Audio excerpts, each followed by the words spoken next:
Are you ready, Mr. McLeod? Okay, if I can have everyone's attention. This is a call to order of the first regular meeting for April 2022, the Bridgeport Board of Education. Today's date is Monday, April 11th, 2022, and the time is 6:35 p.m. You'd all rise for the Pledge of Allegiance.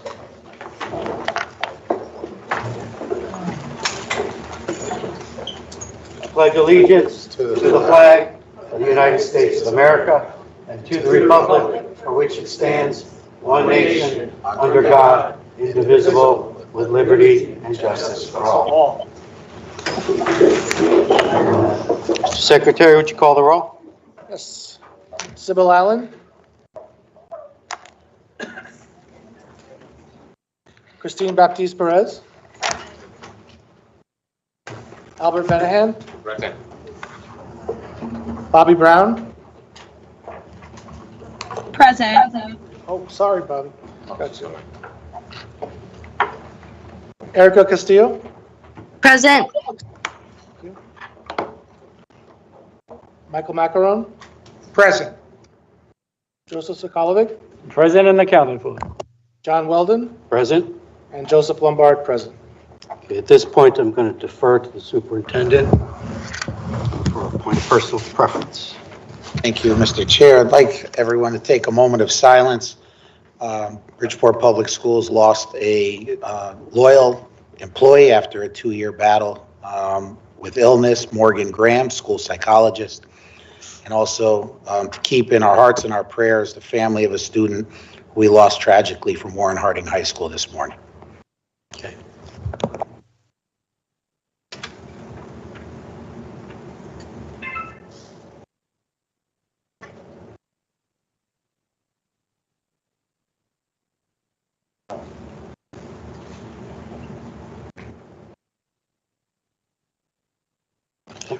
Okay, thank you for that.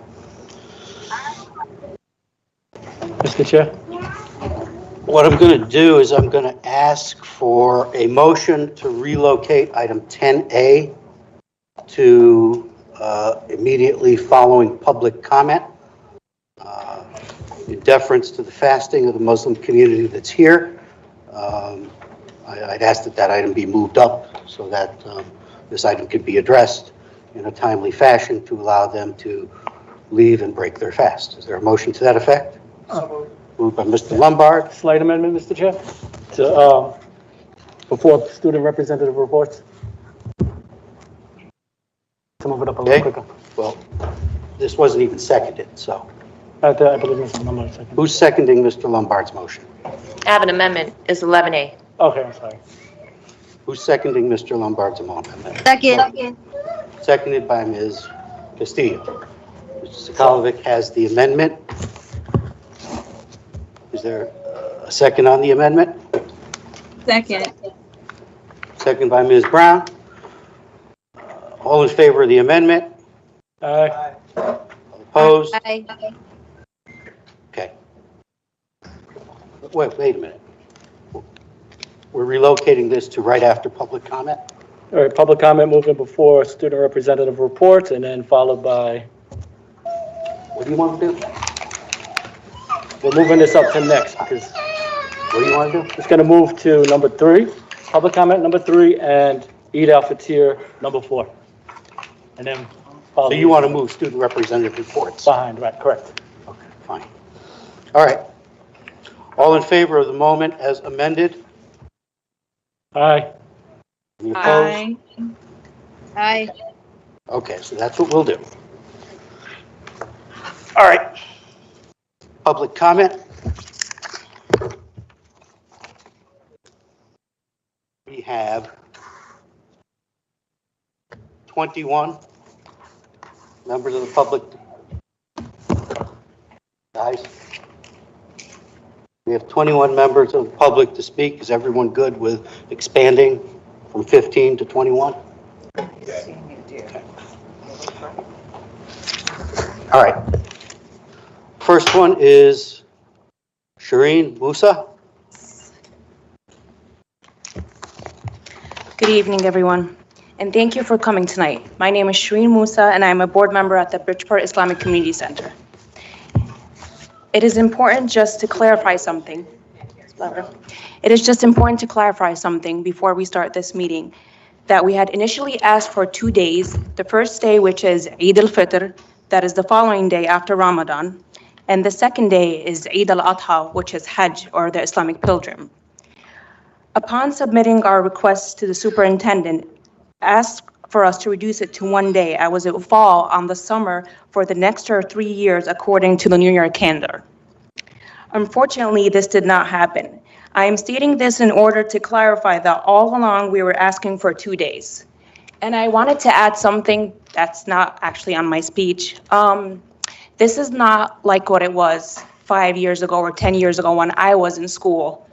The population is growing, and it is just sad for me to see my kids and other students asking for a day or two where they could celebrate their holiday.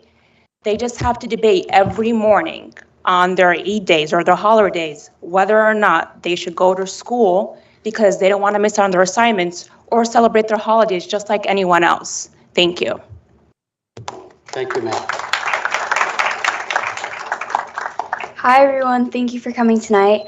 My name is Shuri and I'm asking for your vote regarding the Islamic holidays of Eid al-Fitr and Eid al-Adha. It would mean a lot to myself as well as other Muslim children to have these days off. I would love for all Muslim children to enjoy the day off by celebrating with their family and loved ones without having to worry about school absences or assignments.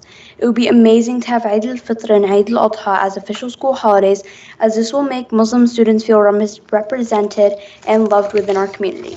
Not only will having these Muslim holidays help Muslim children feel included, it will also help encourage the celebration of diversity and promote acceptance within our schools. Thank you.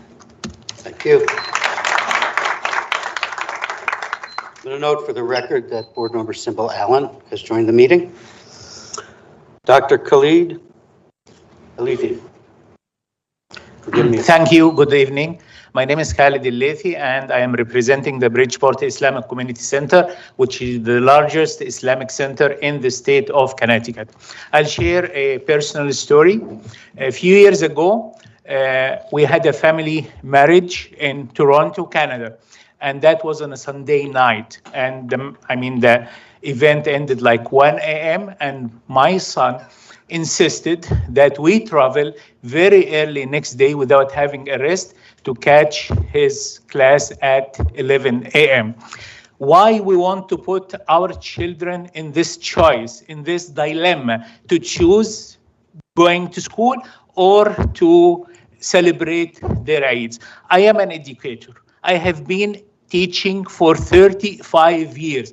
I never advise the student to skip a class, let alone someone want to advise students to skip the whole day.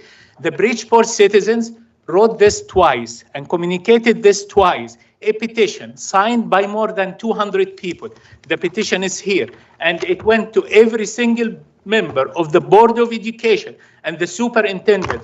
There are 260 people till 10 a.m. this morning who signed the petition.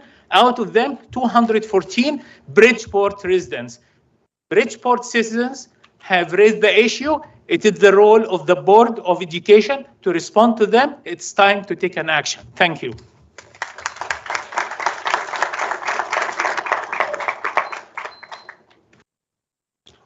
Teresa Lefevre.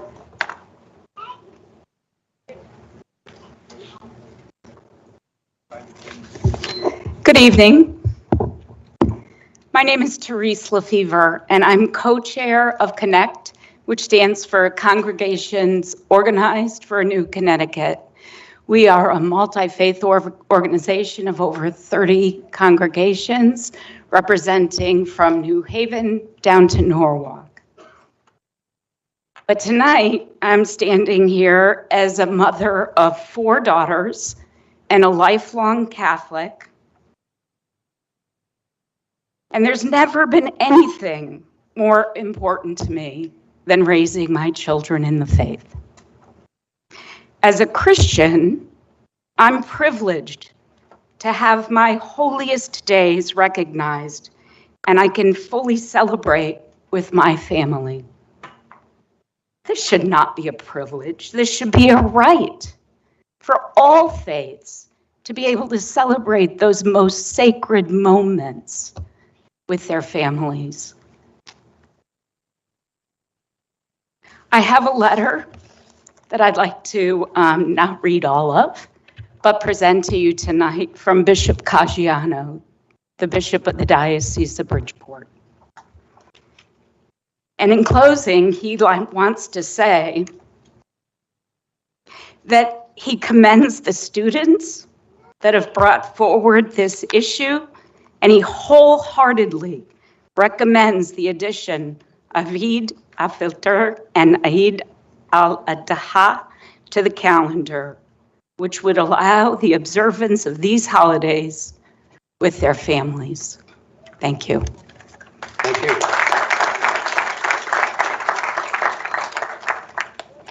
Manaf Hossein.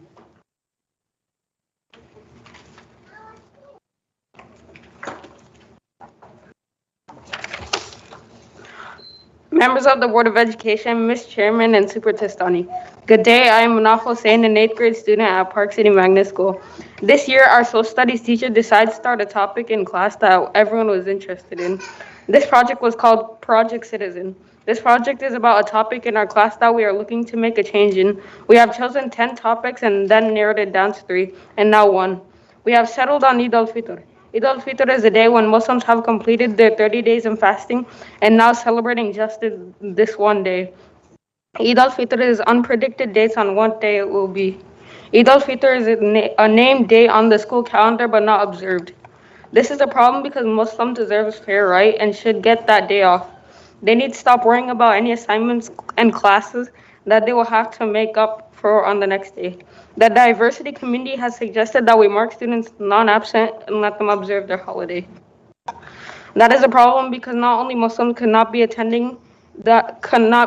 attending school and something happens to them and no one will know, but also Muslims get other holidays that are observed, but people who do not celebrate Eid don't get the day off. This is not equity. If one religion gets a day off, then so should the others, not just Eid al-Fitr.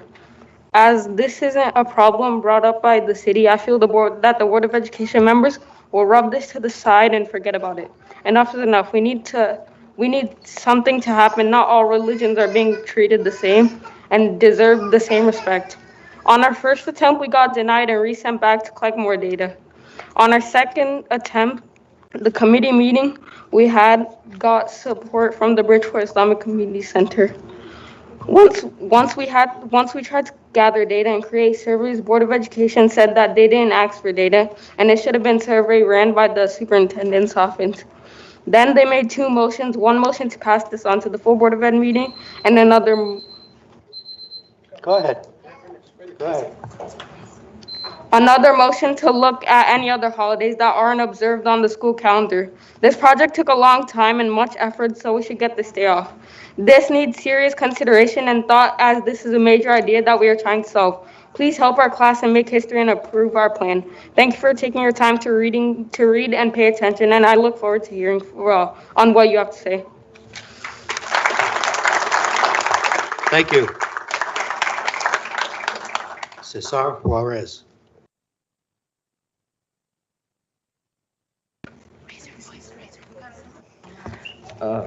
Board of Education members, good evening. I am Cesar Juarez from Park City Magnet School.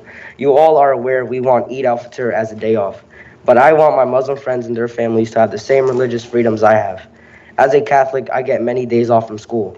These days are Christmas, Easter, Good Friday, and Three Kings Day. It's not fair that Muslim students don't get Eid al-Fitr as a day off. What I have observed from my Muslim friends and their families is that they take their religion seriously and are dedicated to Islam. I hope my Muslim friends get Eid al-Fitr as a day off. Thank you. Thank you. Rahman Banji.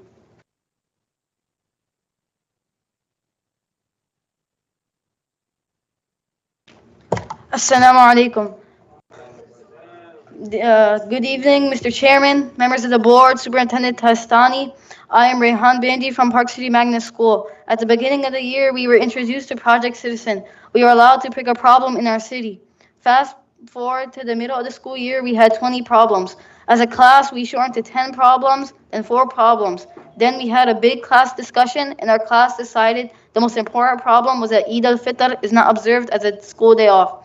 As the weeks went by, we compiled a list of sources from across the web that mentioned the problem of Eid al-Fitr not being a day off from school.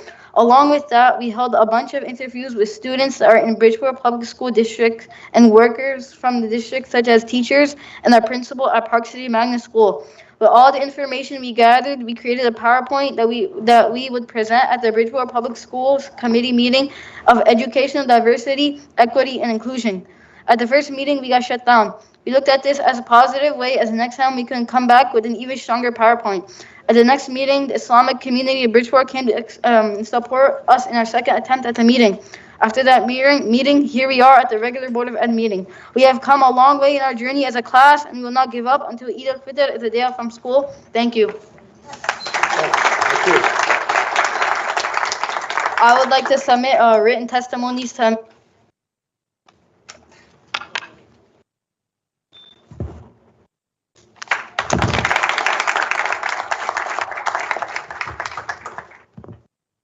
I think I may have skipped over someone, Dr. Anthony Bennett.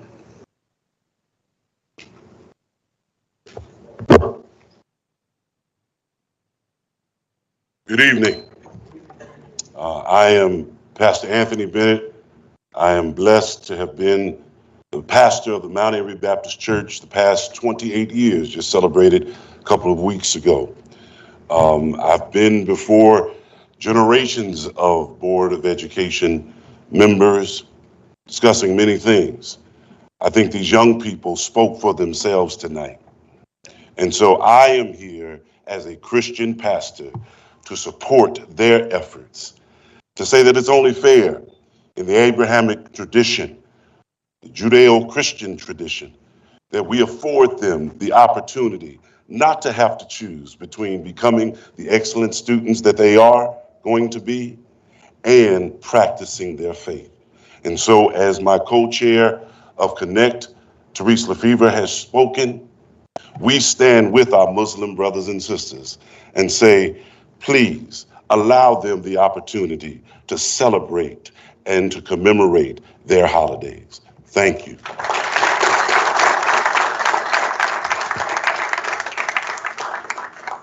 Cass Shaw.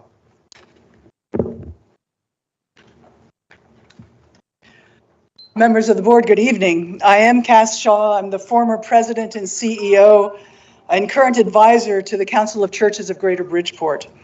You've already heard great examples of why this is important to the Muslim community, and I too support them wholeheartedly on behalf of the council, which is made up of about 70 congregations, Catholic, Orthodox, Protestant, Black, White, and Brown. But I'd like to speak briefly about the fact that it's important to the rest of us as well. Clearly, Muslim students and their families deserve to observe their faith and observe Eid as a family tradition that it is and as a religious holiday. But I think it's important for the rest of us who are not Muslim to fully embrace and include the Muslim community into the mainstream of our culture, of our society, of this community. Not to recognize and honor their most important holidays maintains a sense of otherness and is absolutely contrary to our values as a pluralistic and inclusive community. They deserve to have their holidays just as Jews and Christians celebrate ours. So thank you very much for your support, I hope. Thank you, Ms. Shaw. State Senator Dennis Bradley. Senator Bradley? Okay. Michelle Rubel?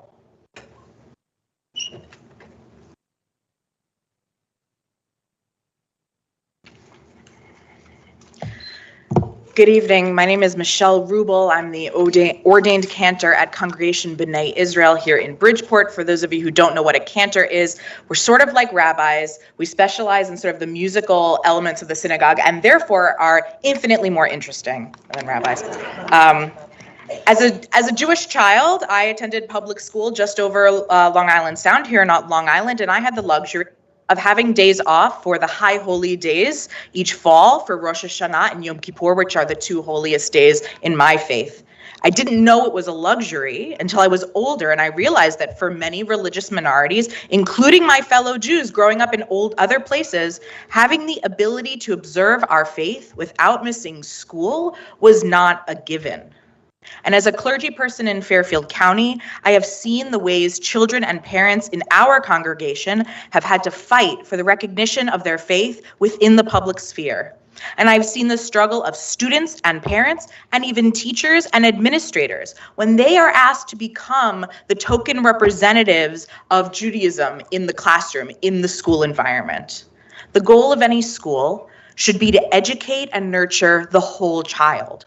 Forcing students to make the choice between their spiritual and cultural needs and their academic needs undermines that goal, and in its worst iteration, makes that student, as my colleague said, feel like an other amongst their classmates. And that is a feeling that lasts long after the school year ends. When we educate young people at our synagogue, we try to find those teachable moments, those natural opportunities to draw a connection between a situation and our Jewish values and traditions. In this way, the Bridgeport School District can teach an important lesson even on a day when classes are not in session. This is the lesson of religious freedom and equality of all faiths in our society. It is the lesson that your individual heritage and background is not simply tolerated, but encouraged. In my understanding, the celebrating of Eid for Muslims is a day of sweetness, community, forgiveness, and joy. What could be a better antithesis to the feeling of otherness? Is that not the feeling we want to last? Thank you.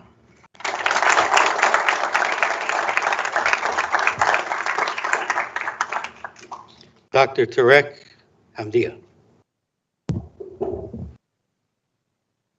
Assalamu alaikum. Dear Mr. Superintendent and the members, if it's about statistics and data, I think we have the significant number. If it's about something else or about inclusion, then this is what you are teaching those kids in action. Please, all the kids here in Bridgeport schools, please stand up. Please, our kids all, please stand up. Please. The adults stay sitting down, but all the kids, please stand up. And what we are seeing here today is what you are taught in schools in action. All the history lessons and the social studies about the inclusion, about how this country was established, about how those who fled from the religious persecution in Europe, the first generations, those who thought about the Constitution, how should the Constitution be written. This is you are seeing here and witnessing in actions. And for the other educators, here what we are witnessing today is what you are teaching those kids in action. What is the effect? In my opinion, the main and the most important point, not only about missing a day of school and maintaining the academic excellence of those kids. It's about what is the effect and what is the impression that those kids will have in mind when they leave their schools. For 12 years, they will stay in those schools, and in every single year, their most important religious occasions are just passing by like any other day in their official school system. They are not recognized despite the fact of all that they learned in their social studies and in their history studies about America and about the inclusion and about the religious freedom. How do we want to leave these kids leaving the school system here? This is what you really need to think about. When we have a significant number that is completely ignored, or that they have to go and do this on their own and the rest of the society or the mainstream or the system, the school system, is kind of ignore them. This is the question about, and this is for all those kids. This is what we are seeing, and this is what we are learning in action. This should be one of your most important lessons. And if we couldn't do it today, you should maintain the struggle and keep pushing until you get it. Thank you.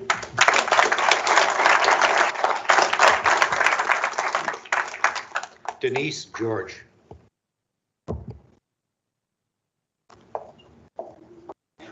Good evening. So the next two on the list are my niece Jamie Espinoza and my nephew Nico Espinoza. If I run over time, I'm stealing theirs. So this to the board members. I'm here as a concerned aunt to a student at Fairchild Wheeler, my nephew Nico. I feel that you, the board members, have a responsibility to take all complaints seriously. I know for a fact that letters have been sent to you voicing concerns with no response. I'm asking why these following concerns have not been addressed. Why is Mrs. Fenari suspended? Why was the information tech community, including staff and parents, not notified immediately that the principal of their school will be absent? How long will she be absent? Who will be running the school in her absence? Why was there no administrator assigned to the school on such an important day as SAT Day? I ask you, what right did Mr. Testani have canceling a trip without consulting with the parents first? Nico was attending that trip. I asked, did you know as board members about these changes? Did Mr. Black know? Did Mr. Watson know? Did Mr. Lip know? Speaking on behalf of parents, we want answers now. Why is it so secretive? What we don't want are more lies and more rumors. We want truths. We want to know what is the plan. There are only about 2 months left of school. This is now, and we need to resolve this now. Again, we want answers now. I feel that with a leader like Mr. Testani, the entire district will be dealing with consequences later. We need a leader who will make decisions that are thought out very carefully regarding the people who are solely responsible and understand the day-to-day operations. Mr. Testani's drastic changes are negatively affecting everyone, not just at Fairchild Wheeler, but the entire Bridgeport district is going to feel it. We can't ignore the obvious, maybe to not everyone, but many of us feel this way, including parents that I've spoken to personally, that this is not about a trip at all. I just want to say, as a parent and a grandmother, that our children and young adults deserve more than the uncertainty of Mr. Testani's decisions. We are angry, we're scared, and we're confused. The kids that have the opportunity to attend Fairchild Wheeler or any other school in Bridgeport deserve more. Our hardworking teachers and our administrators deserve more. It's time to put personal feelings aside and give more. The victory here is not who wins or who loses. The victory is what's best for and what's right, and only what's in the best interest of our schools and our children. This is most certainly not Mr. Testani. We heard from parents and students already and staff members at Fairchild Wheeler. They love Mrs. Fenari. They need Mrs. Fenari, and they want their principal back.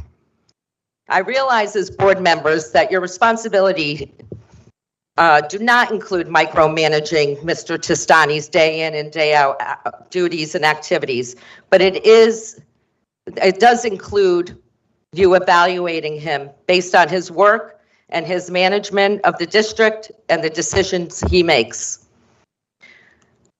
As a former board member, and this is a very long time ago, former board member myself and a community president, I do believe that voices should not only be heard, but action should be taken. It is your duty and responsibility to search for and demand the truth. You as board members owe it to the children and the parents who put their trust in you. I plead with you to fulfill your duties and ask Mr. Testani what is his true agenda. I'm asking you to hear me, to hear the parents, to hear the administrators, and that's it. Thank you. And Nico, I'm not sure, didn't want to say anything today. And I am speaking on behalf of his dad, so I just wanted to add something. So he, and this is on a personal level, obviously, because it's not just about Nico. But his dad had written, so we send our kids to school, our most precious cargo, under the impression that they are in a safe environment, that we believe they're going to achieve every day great things. But we find out they really are not in that same environment through social media, through his own child. There was never any communication immediately, letting them know that Mrs. Fenari was not in the school. And that's very disconcerting to him.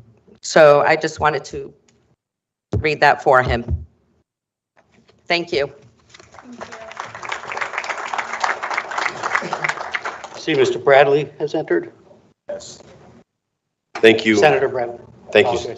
Thank you, Mr. Chair. Thank you, Superintendent Testani and the rest of the board members. It's nice to see you guys all. I know how hard it is to serve in this capacity. To the students who are here joining us, I know it's difficult to serve in this capacity, so I commend you all for taking our concerns very seriously. I come before you today to talk specifically on behalf of the Islamic community here in Bridgeport, my Muslim brothers, our neighbors and our friends who live and reside within the city of Bridgeport, and the wonderful students who attend our public school system. As you guys are fully aware, the Islamic community has fully integrated themselves in the most positive way here in the city of Bridgeport. I've had the opportunity to have students from the public school system come and intern at my office and hear of their many accolades and accomplishments, both scholastically and in community service. We have here a wonderful mosque who does a food pantry that has really broken my heart to see the need that's out there and to see people be responsive to that need. Just today, as a matter of fact, I went to do a jail visit for a client of mine, and I saw imams and Muslim brothers going there to provide spiritual needs for people all the way up in Cheshire, Connecticut. This is a community that has been an integral part of Bridgeport. It's a community that has shared with us a beautiful faith and cultures, many different cultures from different parts of the world, and wants to also be respected and included. I think that we have had a tradition as Americans to respect the religious diversity of all the people who come and want to breathe free air in this country. And the Muslim immigrants who are coming here now are just the newest wonderful fabric of this great mosaic that is America. I think it would be a tremendous gesture of adhering to our guiding principles as Americans, as Bridgeporters, to make sure we include them in these holidays. And I live in the south end of Bridgeport. My office is in the south end of Bridgeport, and I see so many people walking to the mosque and opening up shops and engage in our public school system. And I see so many wonderful young faces here who are a part of our Bridgeport public school system. So I just implore you all, Superintendent, Chair, board members, to take into consideration this wonderful new community, to show them that the promise of America, that is to be inclusive and respect everyone's individual religious choice, is alive and well in the city of Bridgeport. I thank you so much, and I thank the members of that wonderful community for being here present. God bless you all. Thank you. Eric Johnson.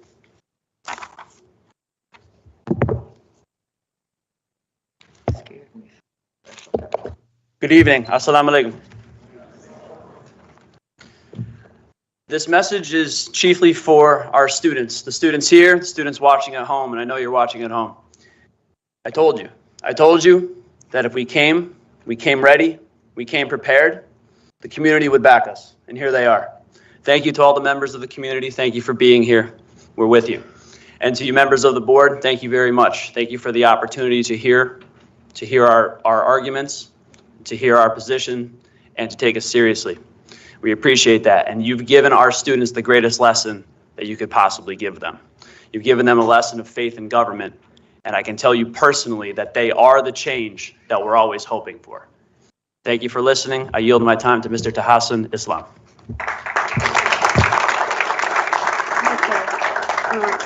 Assalamu alaikum.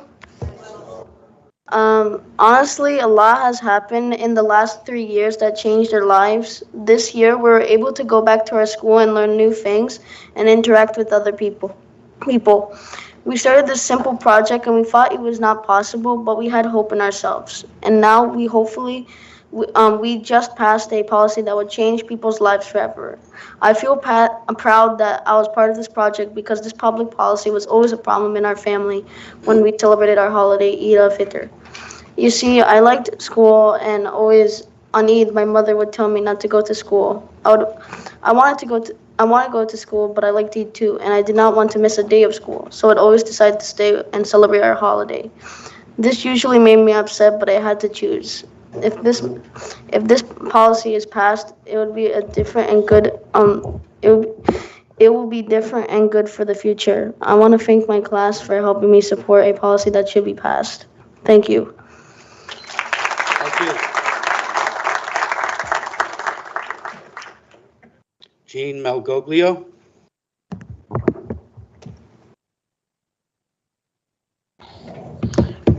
Hi, it's been 2 weeks since I came to you and shared my son's story with you. I told you how his life had changed 3 years ago because of a principal who took time on a summer day to care. She promised him a school free from bullying and filled with excitement for learning, the most amazing tech, and staff and students who would respect him. Her name is Beth Finari, and she's truly surpassed her promises. Beth's abrupt departure shocked the IT community, leaving them to wonder what happened to her. This caused incredible anxiety for already stressed out students during a critical time in their school year, SAT, PSAT, and the end of the quarter rush. They needed normalcy and routine. Instead, they were thrust into a void of uncertainty, wondering what had happened to their beloved principal. For so many of the students, especially mine, she is their trusted adult. And to have her removed so suddenly and without a word is absolutely appalling. Beth doesn't just show up for work. She gives her heart and her soul to that school, her staff, and those kids. She loves those kids as if they're her own. Because of her, kids are taking classes in cybersecurity, learning how to run a Genius Bar, launching a weather balloon on a summer day, and so on. Because of her, students are challenged with rigor as they learn the skills to help them enter the ever-changing workforce or head to college. Because of her, students are beginning to heal from the effects of being home for months during the quarantine. Because of her, students are greeted daily with a fist pump and know they have a place to chill. Because of her, students know that they have an adult out there who loves them. And finally, because of her, I have a son who's finally happy and will be graduating in 2 months and heading off to college. Year 2021-22 was supposed to be a year to return to normalcy. Students were finally back in the school building after enduring a year and a half of receiving instruction through a computer screen. They were looking forward to celebrating the year and activities finally in person. Staff had been working tirelessly to close the gaps in their academic learning and help mend the emotional damage caused to students during the pandemic. Beth has been leading the charge in making this all happen. She has truly led the way of helping her kids who have not had a normal school year in 2 years adjust, feel included, and thrive. For students to have their main support, their anchor, yanked away from them so abruptly for one day would have been bad enough. But for 25 days so far, just awful. Beth does not deserve this, and her staff and children do not either. She needs to come back to Fairchild immediately. Thank you.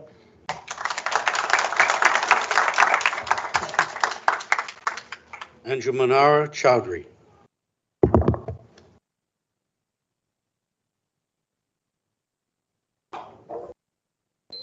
Assalamu alaikum. Members of the Board of Education, Superintendent Tastani, and everyone else, good evening. I just wanted to thank you all for attending this meeting in support of recognizing and acknowledging Eid al-Fitr as a holiday among Bridgeport Public Schools. I'm more than honored to be a part of this, and I appreciate everyone else who took the initiative to join. This is much bigger than just another holiday in the calendar. It's about equality among religions. When I was younger, I absolutely loved Eid, but I hated the day after when I had to catch up on all the missed work and lessons, and simply just felt left behind because of celebrating a significant holiday that is a part of my religion. I'm glad that other Muslim children won't have to relate with this issue and can ultimately enjoy the holiday without any worries. Thank you.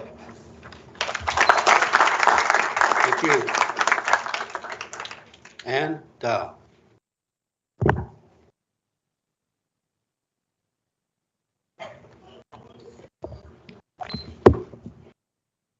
Growing up around Muslim students, I was fascinated by their religion and found it intriguing. Outside of school, I was constantly surrounded by Christians and thought that Christianity was the only religion. I always wondered why Muslim students were absent on specific days of each year. Respectfully, I believe Muslims not having a day off on their special day is unfair. I strongly suggest you make Eid al-Fitr a holiday. Thank you. Thank you. Gladys Walker-Jones.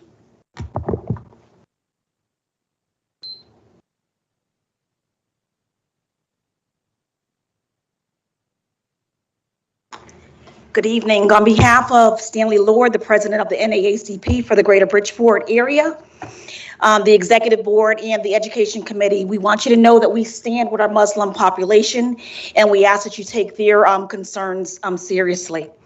There was a consideration for having scholars who are observing the holiday mark present.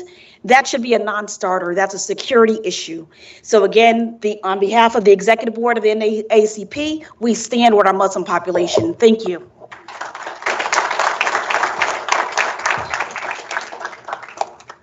Farhan Mehman.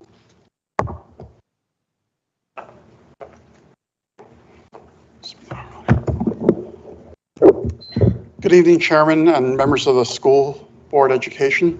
My name is Farhan Mehman. I'm the chairman of the Connecticut chapter of the Council on American Islamic Relations, CARE, which is the largest Muslim civil rights group in the United States.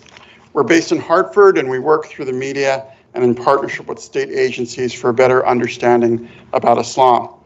All over the United States, school boards are deciding to place the major Muslim holidays of Eid al-Fitr and Eid al-Adha on the school calendar.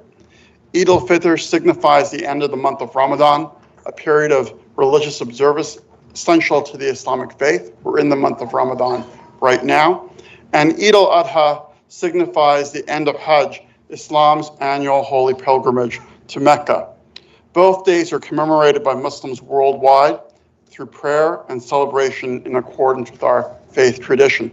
Although only Eid al-Adha is only Eid al-Fitr is on the agenda today, I want to emphasize that Muslims are looking for both holidays to be added to the calendar.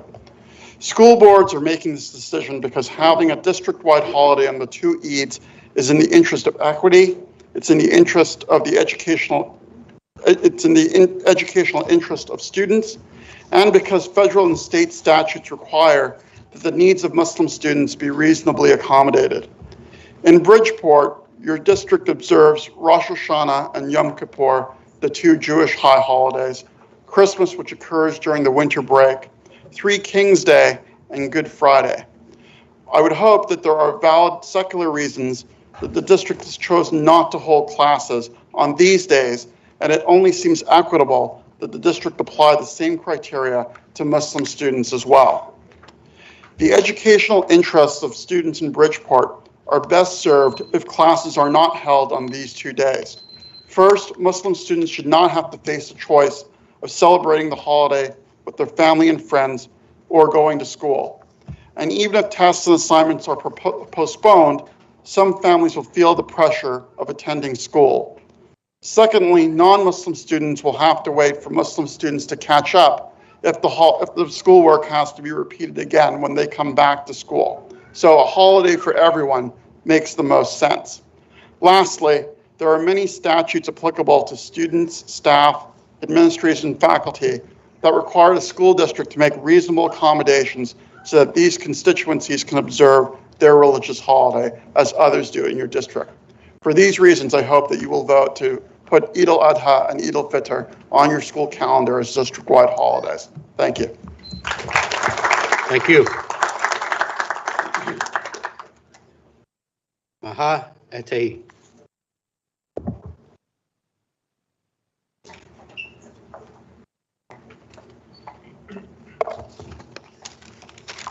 Good evening, and assalamu alaikum to all my brothers and sisters in the room, and Ramadan Mubarak. I'm sorry we're running late for the iftar. We have to be culturally sensitive, and this is iftar time for all these fasting people. All we asking is 2 days holidays for our children. We understand the issue of the lunar year because Ramadan and the holidays, it goes back 10 days. Maybe the school calendar year is not gonna be the same for our children. As a grandmother, I would love to see my grandchild celebrating the holiday with us. I would like to invite you to come and see the Muslim communities at the Eid when they pray, all of them at the park, to see how the power of our community. We don't want to be left out. We don't want our children to be discriminated just because they are Muslim. We would love to see them celebrate the holidays. We'll be happy to build a bridge of trust between our community and the city of the agencies in Bridgeport. We would love for you to communicate with our community faith leaders so you could understand when we celebrate our holidays. By July 1st, we're going to have our lunar year. The Muslim calendar year will be starting. And from there, we could calculate for next year when is the holidays going to land. And we would love to see it added to our school calendar. I appreciate your time. Thank you for giving us the chance to speak, and thank you.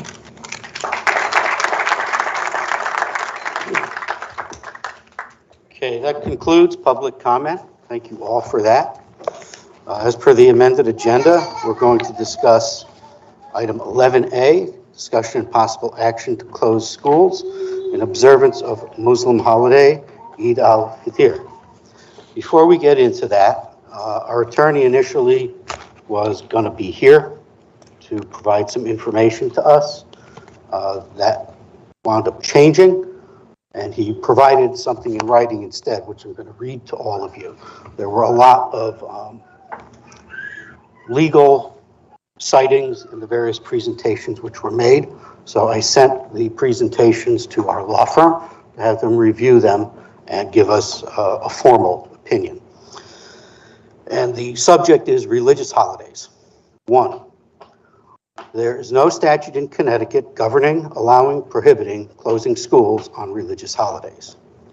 2, state law does vest in the local Board of Education the authority to establish the school calendar.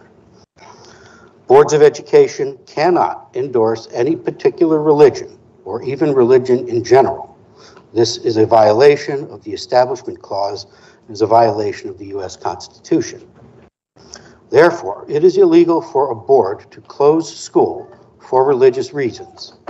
You can close school on a religious holiday for a secular, non-religious reason. The most common reason that is due to a large number of people in the community anticipated to be absent because they will be celebrating the holiday, and school is closed to recognize that it will be difficult to advance the curriculum with so many students out. Certain holidays, such as Christmas, have been considered to be secularized, meaning they have a significant non-religious element to them, such as family gatherings, gift giving, etc. Easter is said to be another.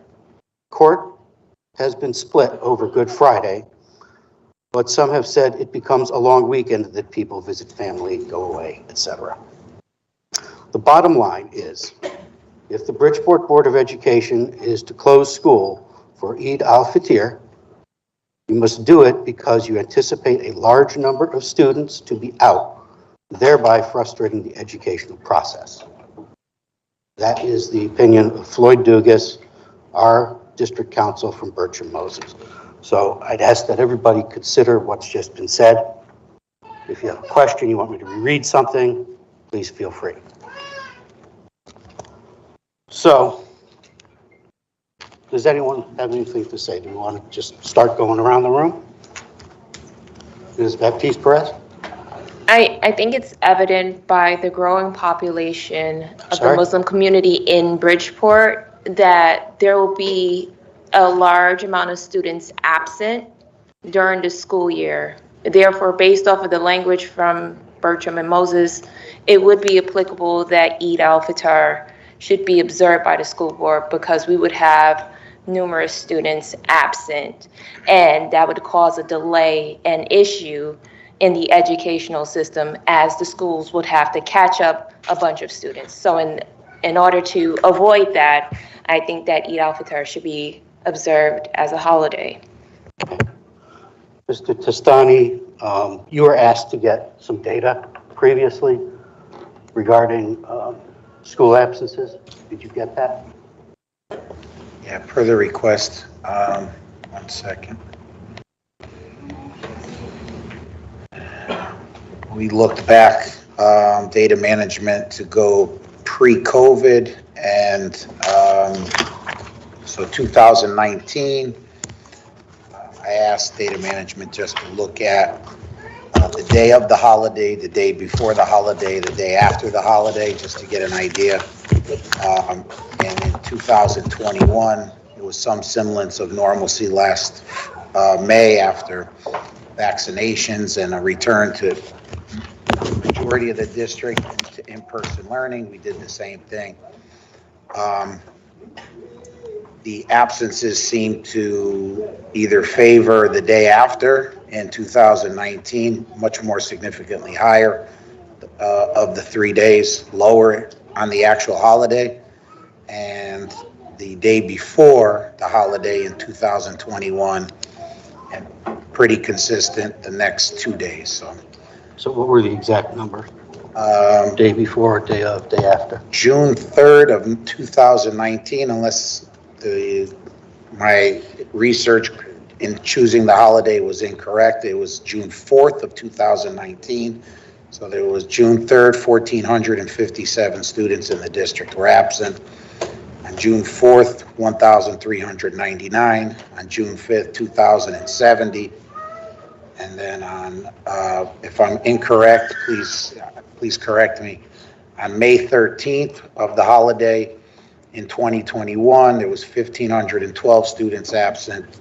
On the day before, 2,021, and the day after, 1,543. So it's... Well, no, day before, day of, day after. 1512. 1512 the day of. The day of? Yes. 2021 the day before, 1543 the day after.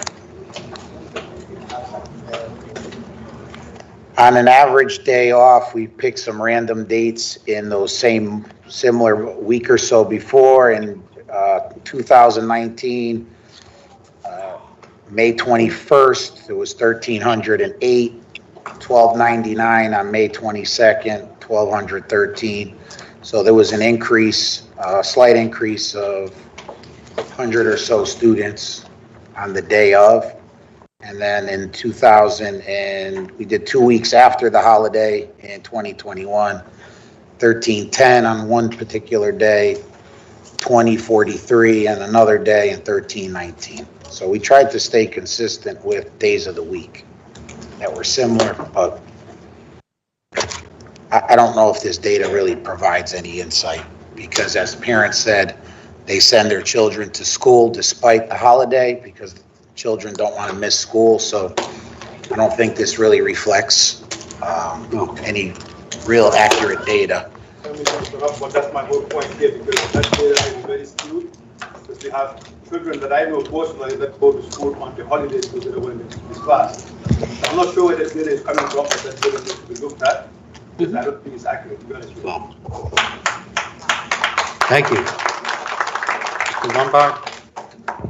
So my thoughts as far as justification for a secular holiday based upon enrollment is that whether or not data is accurate from the last few years, there is a critical mass and momentum that's happening in our community that attendance numbers might be very different in the years going forward, even after tonight's meeting, and from Muslims and non-Muslims alike.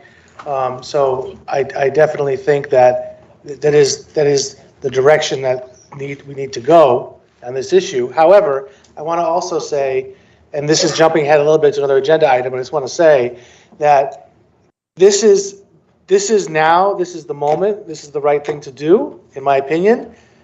But we also have to think about, after today, as a board going forward, how to address tomorrow's requests. Because we talk about equity and fairness of all religions. There are many other religions. What will be the critical mass that determines whether or not there's a disruption in attendance so that we would have a secular holiday that not happens to fall on a religious holiday? And I say that because I feel like it will become obvious to us as the whole community comes around from all different constituents, different areas of our community, that we have to address that at that time, because it's impossible to have every single holiday, holy day recognized of every single religion. It has to be something that is so apparent in front of us. And then the other thing I just want to ask about, because I don't know this, what happens with a school calendar when you add 1 or 2 holidays? Does the year go out longer? Yes, So the year goes out longer, more into the summer? correct. Okay, all right, that was the question I had. And there was just one thing that was mentioned that was untrue. There was no option of marking children not in the buildings present. I don't know where that assumption came from. School attendance is a legal document, legal record, so we would not mark anyone present who would not be in the building. They would just be excused, but not present. So I just want to clarify that. Thank you for clarifying that. I want to clarify that the school calendar for the upcoming school year was approved with this holiday observed, with students being able to take the day off without penalty. And I think part of that was to be able to gain some solid numbers about how many folks actually would take the day off from school to celebrate this holiday. As it is at present, you have some folks who will take their kids out, others who will keep them in school, so it's kind of a skewed number. But as it stands now, as it has been approved on the upcoming school calendar, it's noted on the calendar, it's explicitly stated that kids can take the day off without penalty. There will be no tests, homework assignments, projects, anything that may work against them. And I think that's important to keep in mind. We have another agenda item about establishing an ad hoc committee to look at the overall calendar. I think that if we keep it the way it is for now and get some information from folks who take the day off as an excused absence in the coming year, that could give us some really crystal clear data. By these numbers, I don't see a mass change in absences from one day to the other.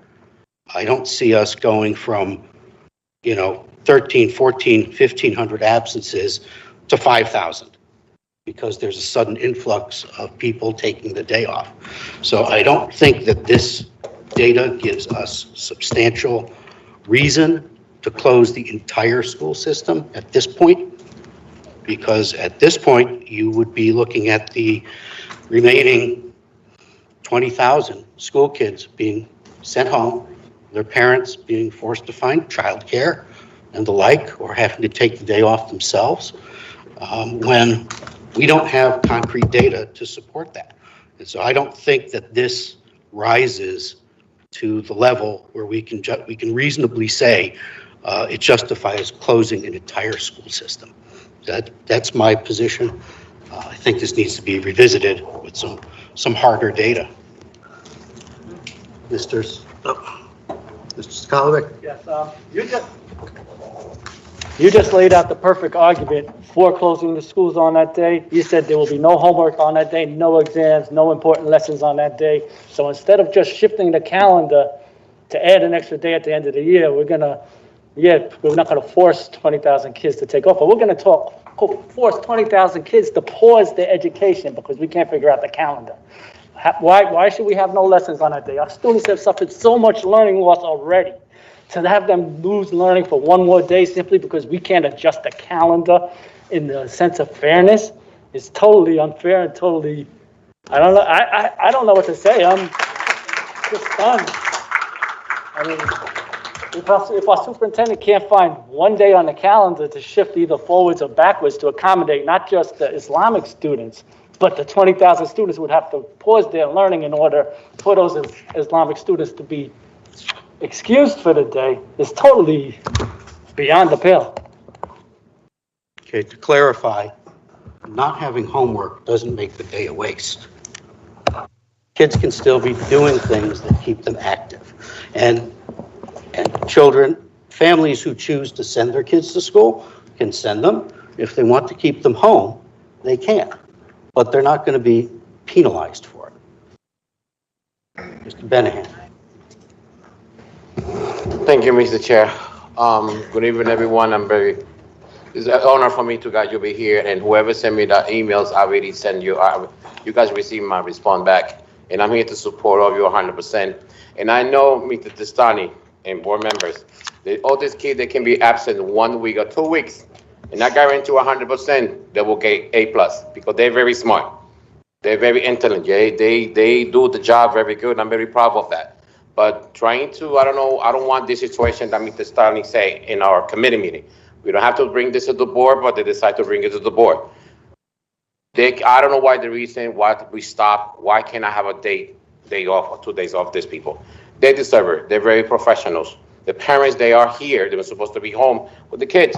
They're here to see, we listen, because we are the board members. We're here to help, discuss, and help the community. Not to go back and forth and make the situation longer. So I'm not agreeing to have this situation longer. As I said, and I'm going to keep saying, people that don't like it, what I'm saying. I'm an elected official, I'm a board member, because the community vote for me. The community vote for us to be a board members. So we're supposed to respect them and try to give you this opportunity, because you don't see this every day.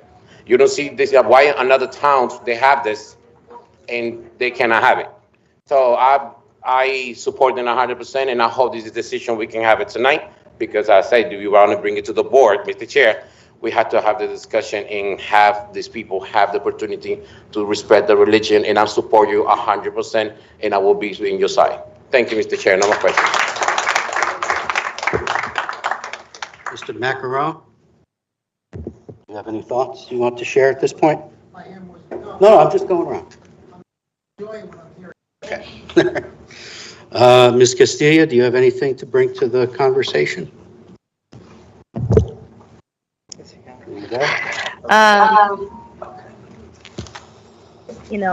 I definitely am moved, I should say. I should start by saying by the public comment that we heard tonight, by the families who are in the room fasting, because this is an important enough issue for them to be present. I'm concerned about, as a board, I think our main priority is education. Obviously, it goes without saying that, we've struggled. There's been a major impact in recent years in terms of learning loss due to the pandemic. And that's something that, I committed myself to during the campaign. I'm a new board member. So, I think that I feel conflicted about other days on the holiday or on the calendar that are being observed, and why this holiday is not observed. And I think that as a board, we really need to consider the way that holidays are established on the calendar, on the school calendar, generally speaking. To be frank, it's an odd time of year to be having this conversation, because the next school year was established in January, for the 2022-2023 year. So really this conversation is for the following year. And, I just don't, I think that as a board, we really need to think carefully about how we award holidays on the academic calendar.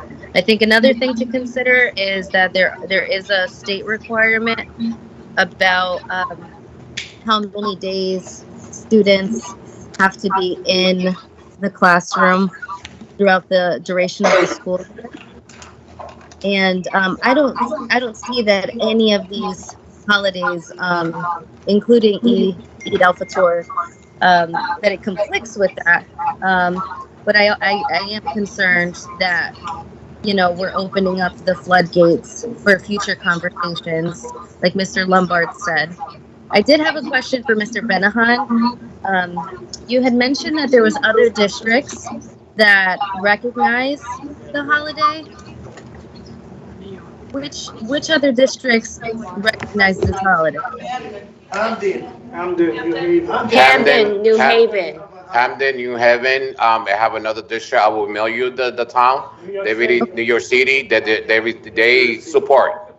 So I hope us Bridgeport support a community Muslim. Okay. That, I think that's a compelling argument, and I think it's definitely something to be considered. Thank you. It would be interesting to find out from those cities the basis they used, if somebody can find that out. Yeah, Ms. Brown is next. No. Ms. Brown. Sure. Good evening, everyone. I just want to say thank you to all of the emails that I've tried to respond to each and every one, but I want to say thank you for everyone that has reached out. I absolutely, when I joined the board in support of giving our students an opportunity to have a voice behind any and all things that matter to them.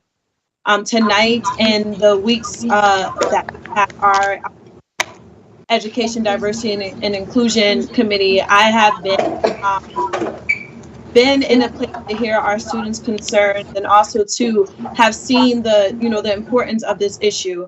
I believe the teacher shared tonight that the things that the students are bringing to us is a reflection of our district.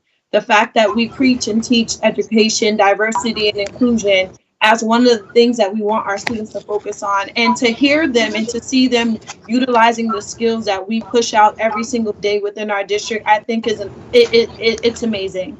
Because at the end of the day, when we're long gone as adults, they will be the ones that will be running the district, and I think it's important that they understand that they are important, and that anyone that wants to advocate for an issue or topic should have that same right and be able to share their same thoughts.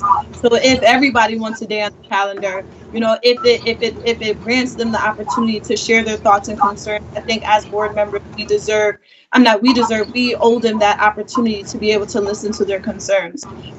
So just here, I'm in support of this because I also too believe in giving our students that place, and they have literally shared their thoughts and why this is important to them.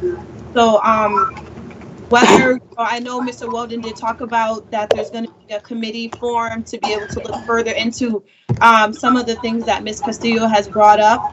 I think that's going to be important, and I think as we start recognizing this particular opportunity for Eid, I think this will open up doors for us to understand how things are presented for the Board of Education when it comes to delegating what goes on the calendar and what doesn't. So I want to say thank you for this opportunity, and congratulations to the students for using your voices. We give you guys this platform. Let me take that back. We don't give you. We encourage you to use your platform, and this is one of them. So I want to say thank you.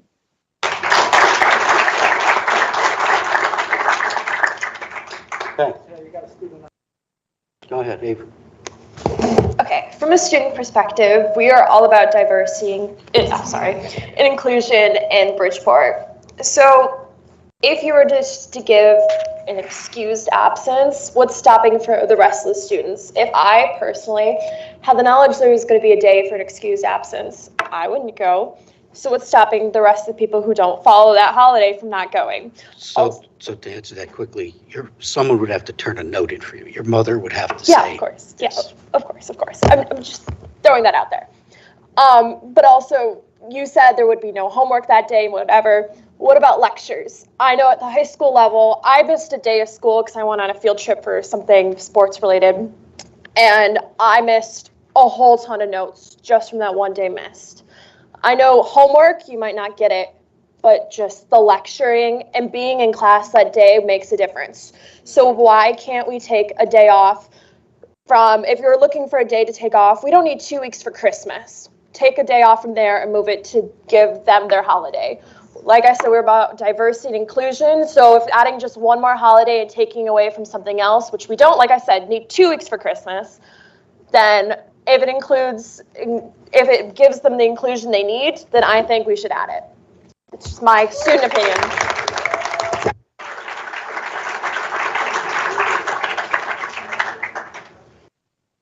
Excuse me, Chair. I've had my hand up. Yeah, But I was I going know to you say would- something before I looked up. I was waiting for Ms. Allen too.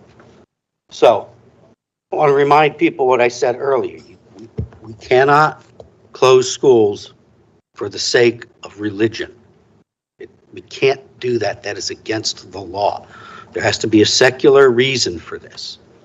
So we can't trade off and just for the sake of giving a religious holiday.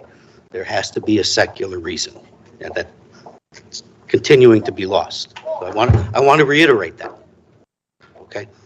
So, Ms. Allen, you had your hand up? No. Okay. Ms. Baptiste Perez? Okay. I would like to see the information from the attorney from Bertram and Moses. I don't think it's appropriate that legal advice is not shared with board members in advance for something of concern. This came to me at 3:46 p.m. The board meeting started at 6:30. I was on a train till 6:15. It got Wi-Fi. So. I had to print it. And so. I had to print it. Screenshot. Take a picture, send it over, because Enough. Move that's along. the Move information that I need to know, and And we it's a will get point of it to personal you. privilege. And we will get That it. it is something important that I feel as an attorney, I need to read to comprehend and be able to digest it based off the information and data that I have. And then I also think that the type of information, when we're looking at the absentee rates, was it specifically amongst Muslim children? Because what I believe from the last diversity and equity committee meeting was that that information isn't collected. So we see 100% absence of Muslim children. Are we collecting that data? Is that what we're comparing? Are we comparing apples to apples or apples to oranges? Because I want to know what percentage of the population isn't there. Although there are information that's been presented that families are faced with a very complicated, hard decision of making a choice for their child's education because they're not being acknowledged. I also wanted to comment on the excused absence. It is essentially saying, you're saying to the Muslim students and the families here, we hear you and we don't care. We want you to be absent, miss out for a few generations maybe, and then we'll think about it later. We'll think about it later when there's a significant number of you failing and behind because we didn't want to acknowledge you. We need more of you to come to our school systems and not be here so then we can give you your excused absence, despite the fact that the Muslim community has been growing exponentially due to several world conflicts, and it's been published in the news that Bridgeport is one of the asylums, very similar to New Haven, very similar to New York City. So when you see similarly composed, diverse cities acknowledging this holiday, even though there's not a long historical background of data, we're just holding the time bomb. And I feel that by muddying it up with consideration of all other holidays, religious holidays that are not in front of us today, is ignoring the essential issue. And also, this conversation is happening now and not in January because Ramadan is now. Now is their holiday. Now it's important. Now more so than ever, their speech is not only public speaking, it is political speech. It is religious speech. It is, I am making a choice here to bring this before you here and now because it demonstrates the importance of it to the community. And then also, if I was your mom, I'd just write a letter in protest. I'm going to support my daughter taking an excused absence to have Eid off because it's unfair.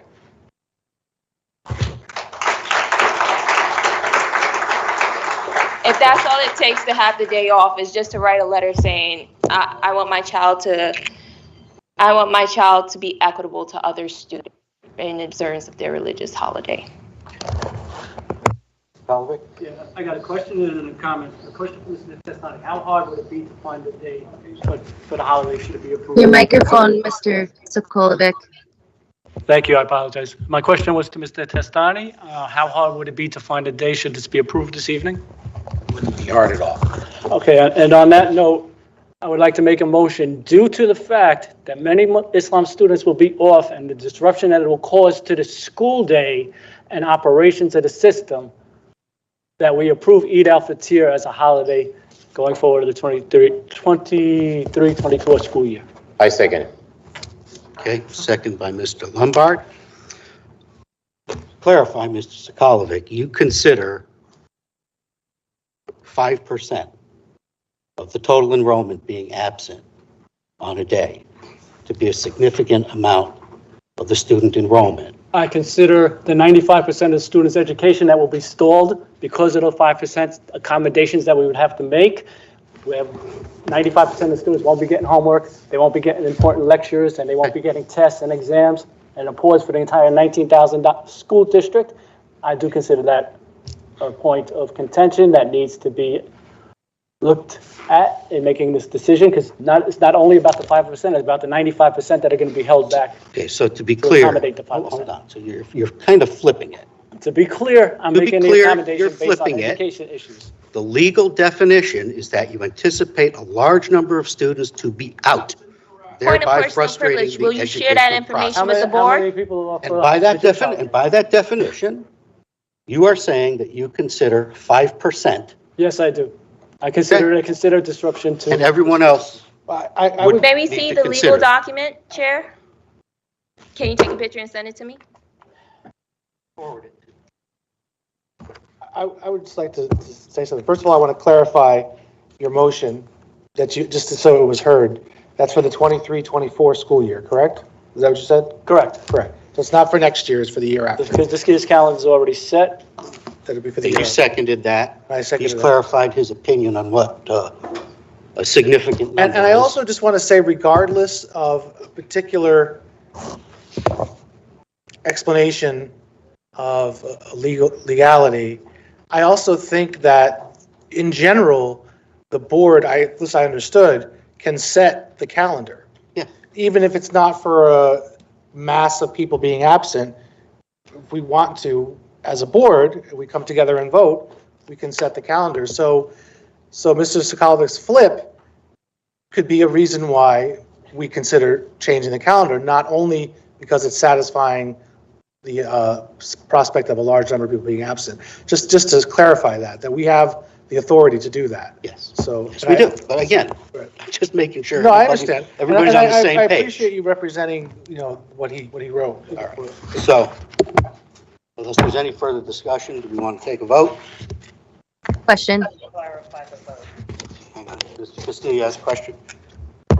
Yeah, Mr. Weldon, or Mr. Chair, can you please reread the statement made by the lawyer about, there was a statement about celebrating for secular something or other purposes, I guess? We could have saw it if you sent it to us. Still Out waiting. of order. Okay. It is illegal for a board to close school for religious reasons. You can close schools for secular, non-religious reasons. The most common reason is due to a large number of people in the community anticipated to be absent because they will be celebrating the holiday. School is closed to recognize that it will be difficult to advance the curriculum with so many students out. Is that what you were referring to? Yes, that's exactly what I was referring to. And I guess my question, follow-up question would be, how by Yom Kippur or, Rosh Hashanah? Because we're aware, right, that the Jewish population in the school district is also not significant in numbers to really meet the requirements for that definition. So those holidays were put in place 40, 45 years ago? Let me finish. I don't know what the demographics were 40 years ago to cause them to do that. But that does need to be looked at, absolutely, because today is not 1975. Hank, okay, I need some order here. I call the question, Mr. Chair. Does anybody else have a question? Speaker. Okay, so, we ready to take a vote?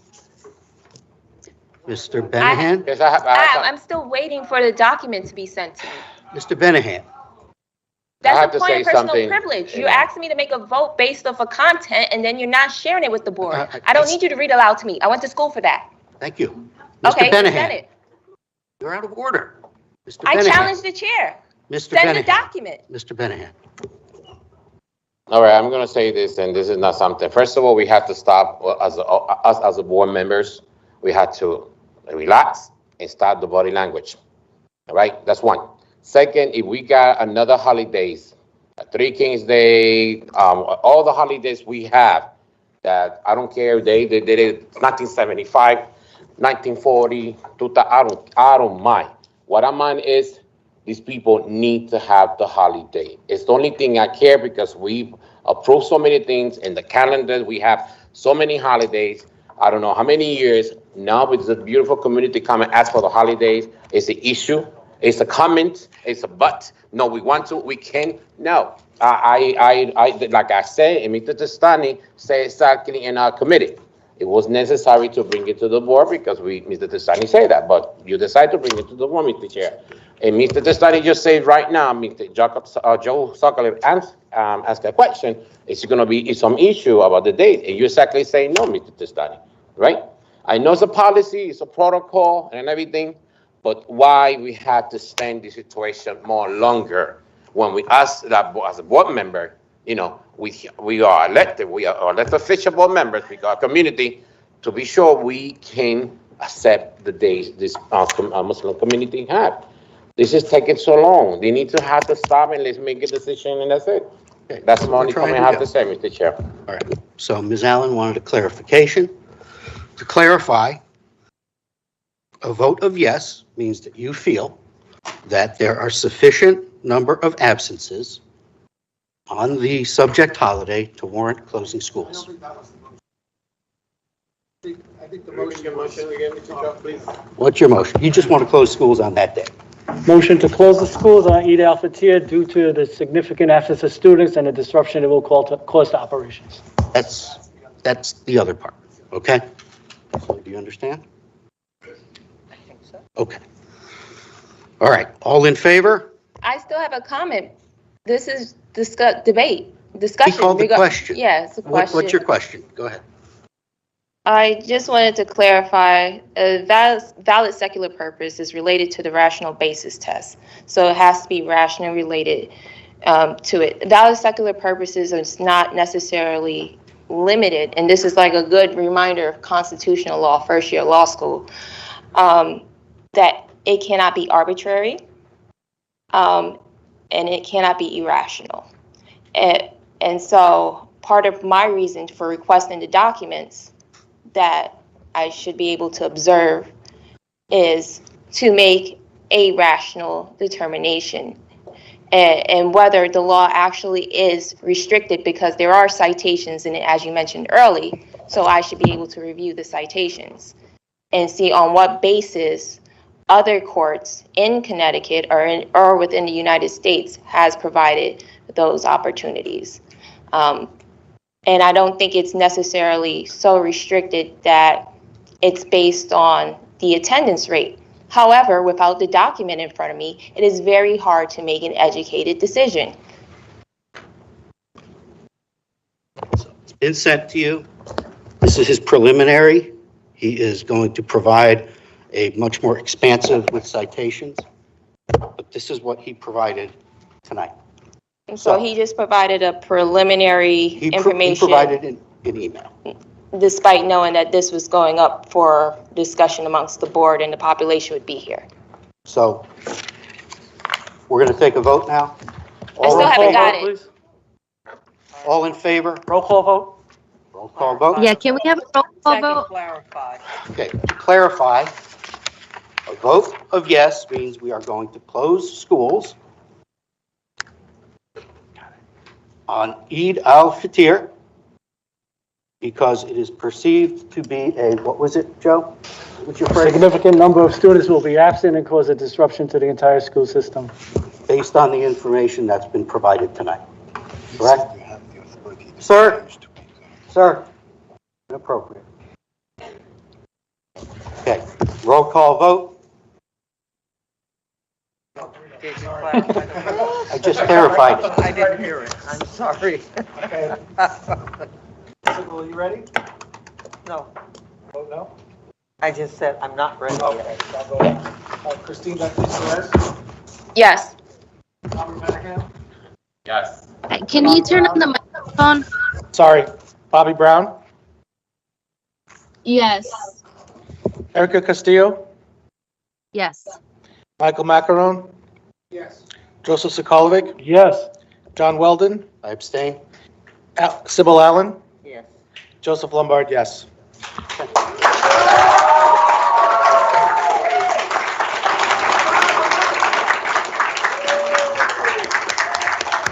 Motion for a 5-minute recess. Okay, Motion for a 5-minute recess. sure, take 5. Second.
going to come back to order. If everybody would resume your places.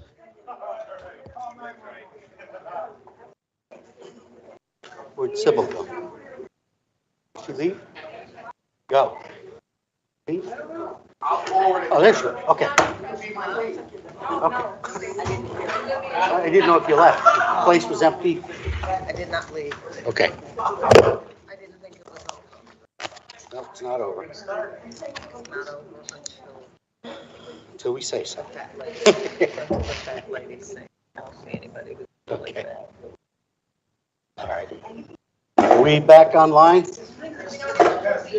Okay, we are back online. If we'd all resume our places.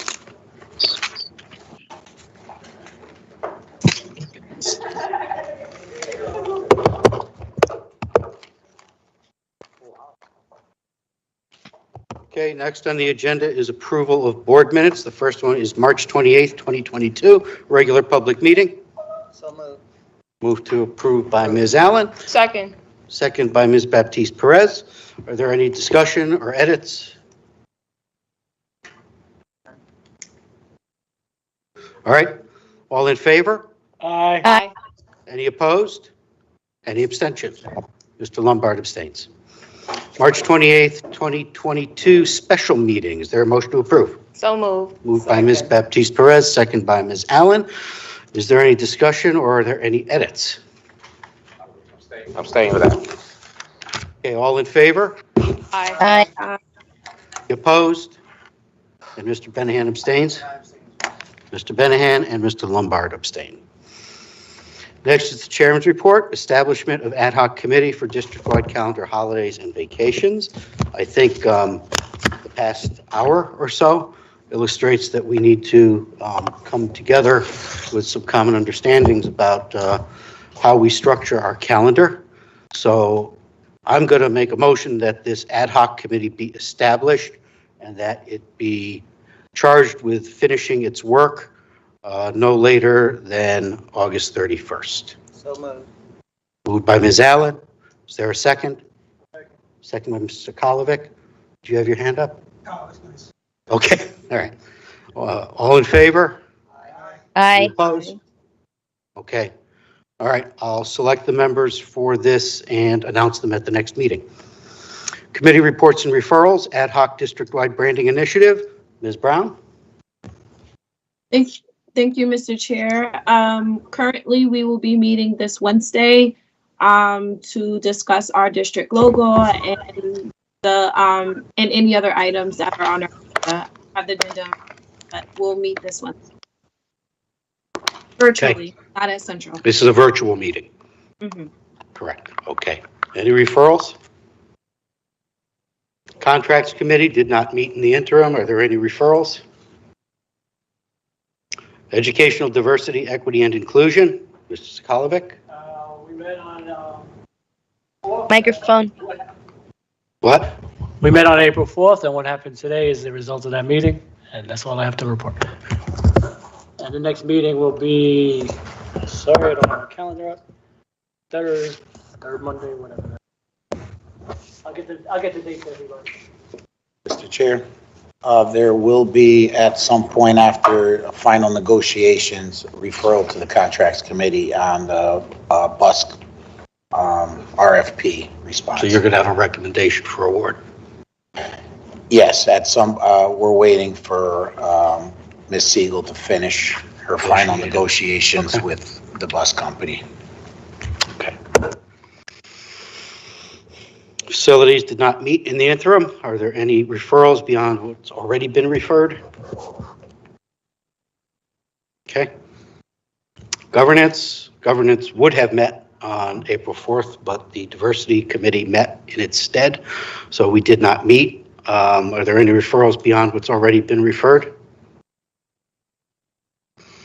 Personnel did not meet. Are there any referrals for personnel? There's not, we have reposted the position for special education leader. Director. So, yeah. Okay. Okay. And it has been reconfigured to a unaffiliated position of a higher statute to try to widen the recruitment net. Okay. Since we only had 2 applicants. Okay.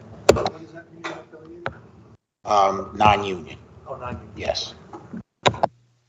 Okay. Students and families.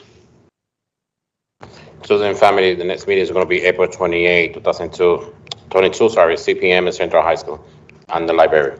Okay. Any referrals?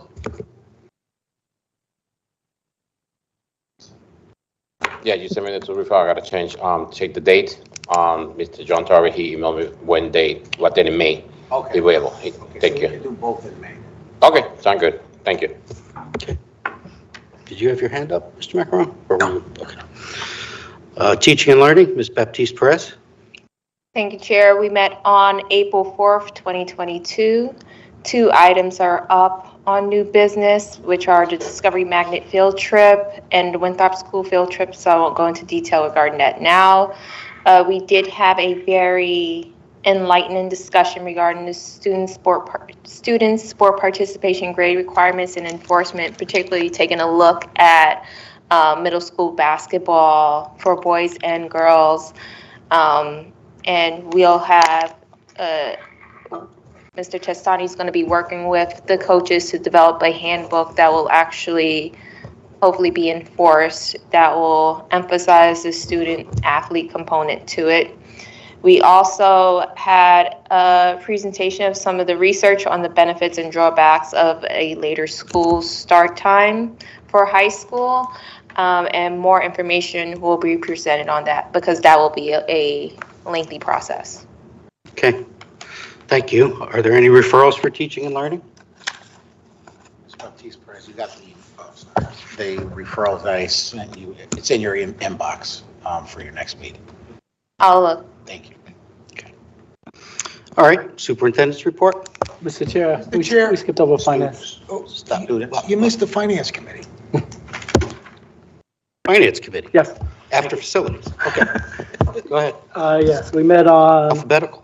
March 31st. We had a little community forum, decently attended. We're going to have one last one on April 26th, we said? Yes. April 26th, 6:30. It's going to be here at Aquaculture, and it'll be live streamed as well.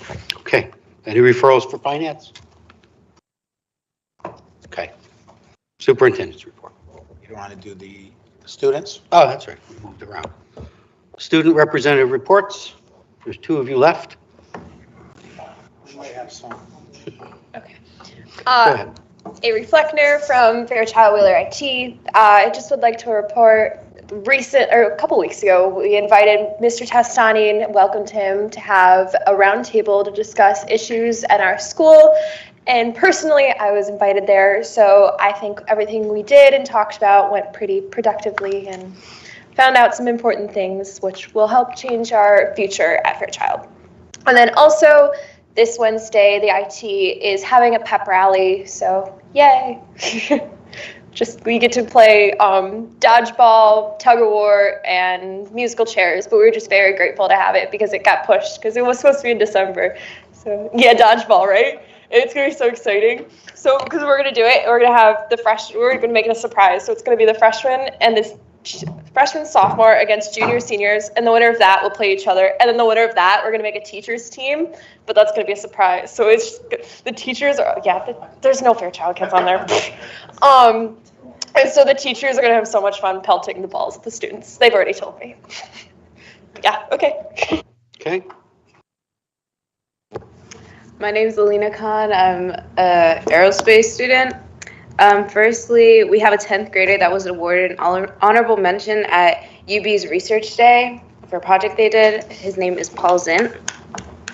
So yeah. Other than that, after spring break, aerospace will be having a spirit week that week, and then we will have a pep rally on the 28th, and we'll also be having some sports for the kids to do and to kind of show appreciation for our student athletes because Fairchild doesn't have sports within our school, so we don't really get to support them at games and things like that. So we're doing that, and that's it. Okay, thank you. Do we have any reps online? What is that? Mary? No, Mary's from Discovery. Oh, okay. All right. I think that's it. Latonia Ferguson. Ms. Ferguson? Yeah, Latonia Okay, go ahead. Ferguson. I am the Central High School representative. And a few things that's going on in Central is that we have student council team selling t-shirt to really spread awareness for autism awareness month, which is the month of April. We also had a successful blood drive that was hosted by there was a lot of volunteer from the National Honor Society and that blood drive went today. And then also we have course requests sheets going around where students request, the classes that they want for next year, which is really exciting. And then lastly, on Wednesday, the Central High School debate team defeated the Hardin debate team in a debate that was hosted by the American Association of University Women. Yeah, thank you. Okay, thank you. Are there any others online? I don't see. I'm Sherman Elliott from Harding High School. Okay. On April 7th, the last PTSO meeting, in collaboration with Harding parents, PTSO and School Governance Council opened a hygiene closet where items such as lotion, toothbrush, toothpaste, floss, soap, deodorant, sanitary napkins, brush, comb, and hand sanitizers is located at the closet where students have access to them, because if they don't have access to it otherwise. And currently over there are seniors who have received scholarships, which is worth over $603,000. And that's it. Thank you. Thank you. Are there any others online? Okay. Back down to new business discussion. Superintendent's report. Thank you. Just a few items that I'd like to mention. First, the L Summit this year is planned for April 28th, 3:30 to 5:30 at Warren Harding High School. They are collecting right now applications for any former English language learners, students for scholarships at the school. So any students that have previously received English language learners support are welcome to apply. So the competition right now is and participation is low, so we'd like to encourage as many seniors to apply for the college applications, scholarship applications, excuse me. We are planning, thanks to Dr. Morgan, summer STEM camp July 5th through the 11th for grades 4 through 6 at 5 locations throughout the district, as well as 10th and 11th graders at Bassick and Harding. And they will culminate with a Shark Tank activity on July 13th. I want to mention that we are having a job fair, Bridgeport Public Schools job fair on May 17th at Central High School. That will be the first of 2 job fairs that will be held. One, obviously just mentioned in May, and then one at the end of June is being planned as well. So please spread the word. We're looking for highly qualified educators for the 22-23 school year. I just want to mention since December 8th, with the approval of the Footsteps to Brilliance program for our pre-K students, the report back today was extremely encouraging that our approximately 900 pre-K students have read 17 million words to date.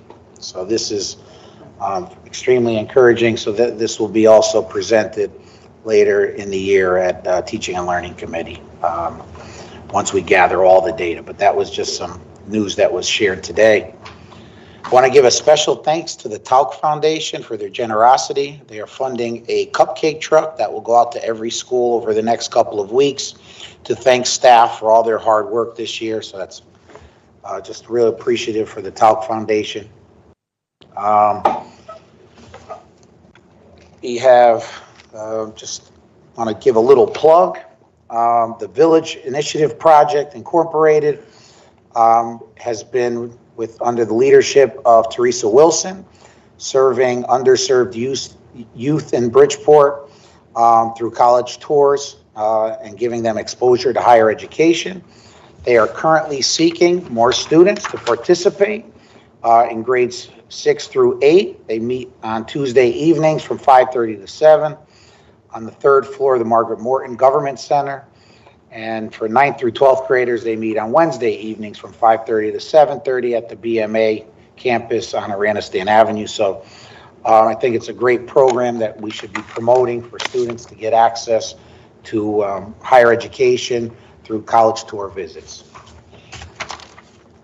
I just want to congratulate news that we found today.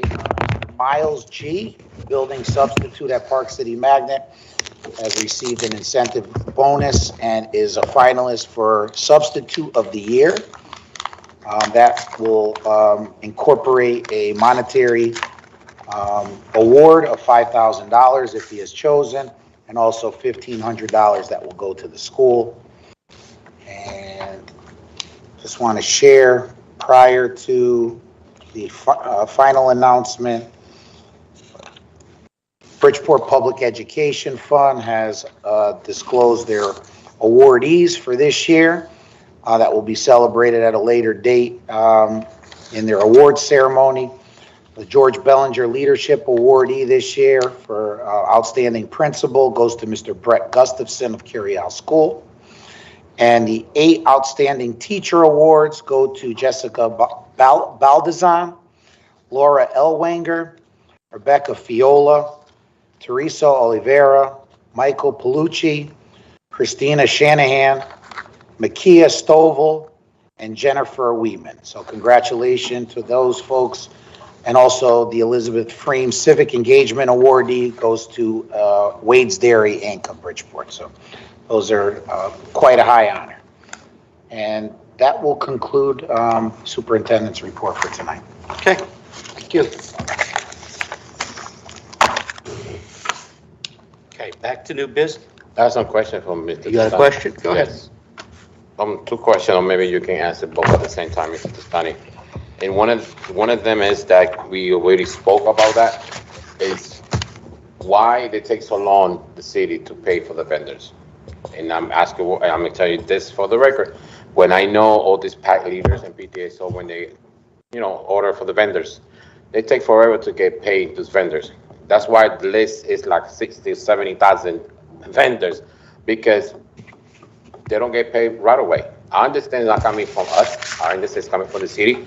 I don't know why they need so many signatures, so many permission to get all these vendors to get paid when the money is there exactly. Each PAC leader in PTSO, they receive amount of money, just depend how many kids in the school. Why did it take so forever? So I did look into the specifics to your question after we spoke last.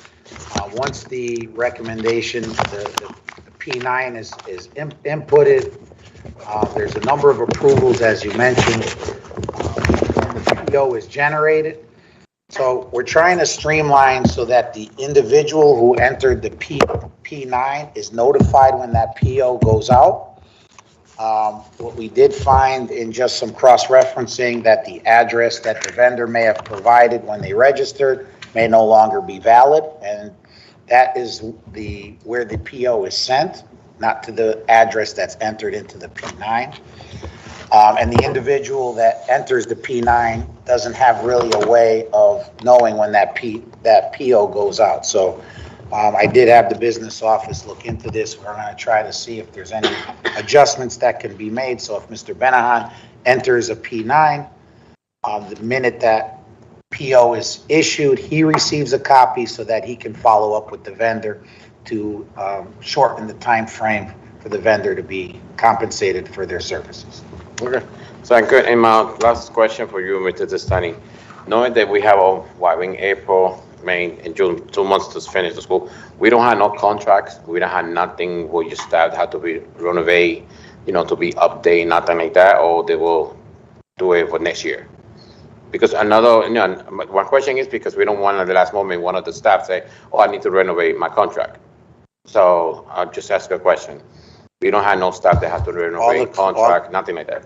Not currently, no. Okay, just want to, thank you. No more question, Mr. Chair. Okay, anyone else? I have a question. Ms. Brown? So I know that I want to appreciate the email that we received about the young student.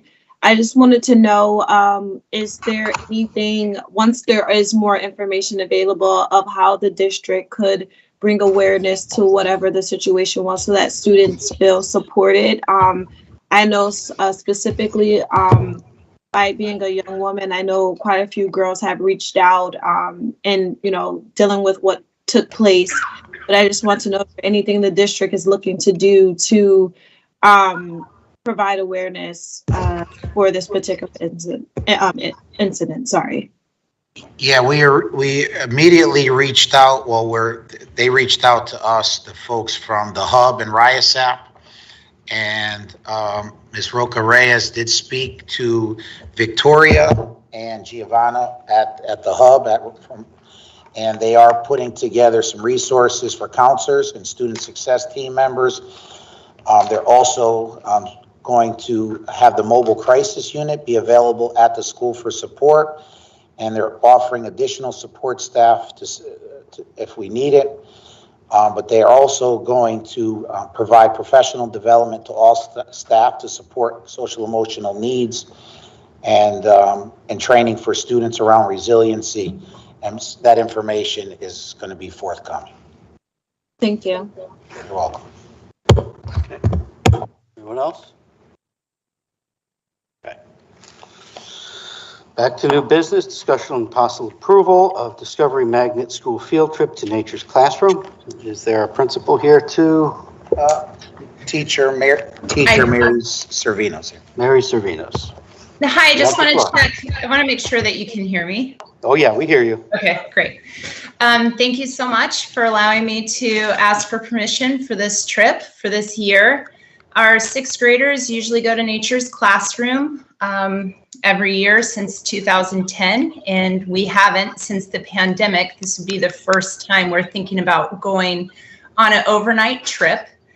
And we're only thinking about it because they're doing pretty good at regulating some COVID guidelines and restrictions for vaccinations and PCR tests and that sort of thing. So this would be for sixth graders. We have 44 students going. We have 4 chaperones that are as well attending, so it'll be 11-1. We're planning on leaving on May 31st. That's a Tuesday of 2022, and coming back on that Friday, which is June 3rd. And as you all know, because our schools in Bridgeport have been doing Nature's Classroom for years, is that it's a great educational experience for the students. It's a lot of team building, and it's a great way to connect socialization, social development, student-driven exploration, and interdisciplinary studies. So we don't just do science, we do a lot of social studies as well. I would like to say just a couple of things, that the Nature's Classroom staff is all fully vaccinated, and they're asking for the students, if the students have their vaccinations, that those students can have a rapid test 3 days ahead of time. And if the students if they are not fully vaccinated, they will require a PCR test 3 days ahead of time before we leave. And on the date that we leave on May 31st, Nature's Classroom is asking that we provide a rapid test to all the students before we get on the bus to go up to Ivoryton. So this trip will be up in Ivoryton, Connecticut, which is just northeast of Hammonasset. Are there any questions? Anyone? Yeah, I have a question. Sure. Castillo, go ahead. Sorry. I wanted to ask, I was looking at the documents that were provided and I did not see anything specific on this, so I just have to ask. It's okay. Apologies for the forthright nature of the question, but does Nature's Classroom still do the like slavery reenactments? No, they don't. Okay. No, and they haven't been doing that for about the past 5 years that we've gone. And as the teachers that go to Nature's Classroom, we can actually ask for the activities that we want to do, and it's never been one of our things. Okay, can you share more about the activities that you are choosing to do? Sure, we do. We always do like a night activity where they learn about the stars. So they actually go outside without flashlights. They learn about stars and their rods and cones in their eyes, and they do different little activities with that.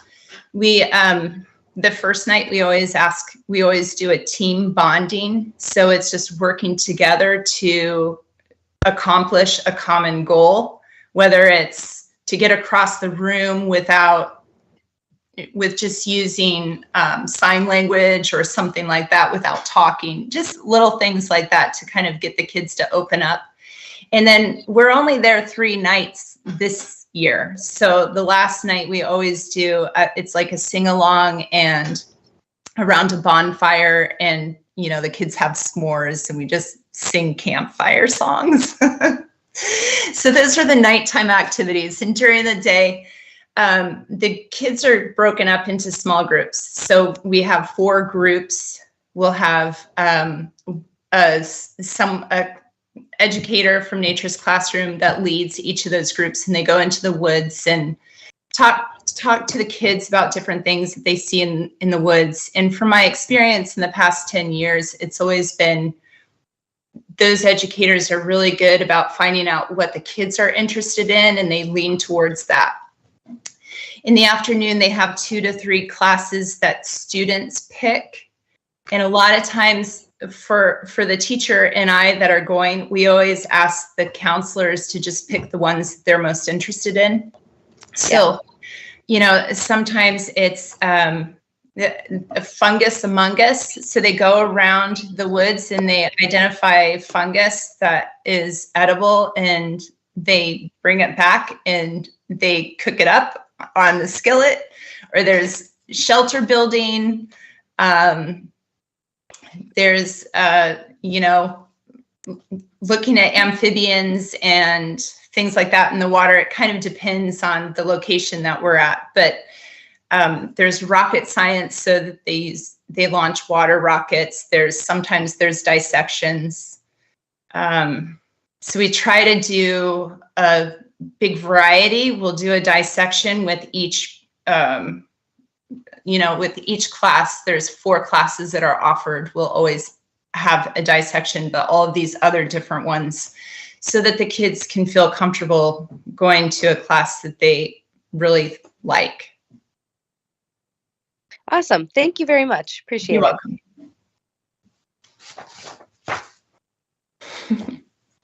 Yeah, Mr. Chair. Not so much a question, but a suggestion. When doing the permission slips, is it explicitly spelled out the difference between a PCR rapid test and the obligation to get a PCR test for the students affected? No, I actually don't. I don't think so. I have been looking at the permission slip, and as we spoke last week at the last meeting, remember, I didn't really know. So this is me reaching out to Nature's Classroom since then to get more details that the students that have proof of vaccination can get a rapid, and the students that don't have proof have to do a PCR. So we'll make sure that that's indicated. We're really good about communicating with the parents who are on board for this trip, and we'll make sure that that's spelled out very clearly. Thank you. Okay, anyone else? Okay. Someone want to make a motion to approve the Discovery Magnet School field trip to Nature's Classroom? So moved. Moved by Mr. Benahan, second by Ms. Allen. All in favor? Aye. Any opposed? Okay, have a good time. Great, thank you. Alrighty. Have a good trip. Next discussion, possible approval of Winthrop School field trip to Washington DC. We have some people, yeah. 2 teachers, DC. yes. Yeah. Hi, good evening. Hi. Would you state your names for the record? My name is Jennifer Russell. Just turn the other microphone. Yeah, turn on that. I thought I was loud enough. My name is Jennifer Russell. Carrie Remanowskis. I'm from John Winthrop School. I forgot that part. I am the program leader for the program. 3 years ago, we set out to take the students to Washington, D.C. The trip will entail going to such landmarks as the Vietnam War Memorial, the Holocaust Museum, the World War I, World War II monuments, Abraham Lincoln, etc. As you know, this trip we're going during COVID, so we have taken some precautions as per the company. The company expects a PCR or an antigen test prior to us departing, 3 to 5 days. The students are required to bring a copy of their insurance cards, even though we have a doctor on site for 24 hours. If they do get sick, we have a doctor on call, and students, if they catch or become ill with COVID, they will be quarantined, and their parents will be flown down to take them and bring them back home. At no cost. At no cost, at no additional cost to them. She would like to step forward to pass out the books that go along with the program. As is the case with this program, there's an academics piece to it, which is very important that everybody must note. Whenever the students go to a site, they'll be required to fill in this work. They have a program leader who will also be there to answer any and all questions, and this does count. I don't care what they say. It does count. There are going to be 40 students with 8 chaperones, so that's a 5-to-1 ratio. We will also have, in addition to not only us, there will be a nighttime chaperone to help us monitor the students at night. I don't know if you want anything else. Do you have anything to say, or do you have any questions? Yes. Has this been done before? Winthrop, no. Here.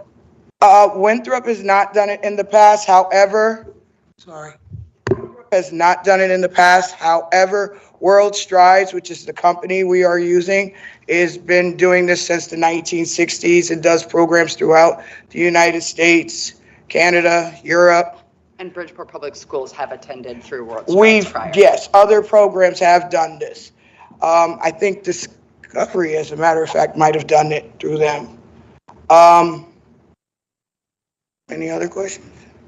How long is the stay? It is, we're leaving June 20th and coming back June 22nd. So we're leaving on a Monday, June 20th, and returning June 22nd, which is Wednesday. So 2 nights. 2 nights. 2 nights. Thank you. Anyone else? Ms. Allen asked if they were insured. Excuse me? Yes. Yes, it is fully insured.